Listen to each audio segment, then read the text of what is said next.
பார்ப்பேன்.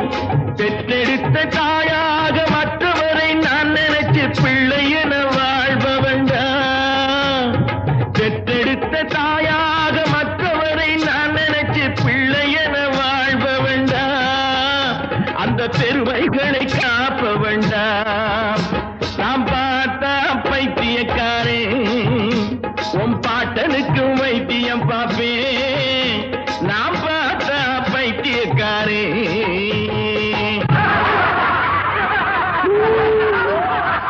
ஊரே சிரிக்குது உன்னை பார்த்து, இப்ப ஊழையிட்டு என்ன லாபம் என்ன பார்த்து.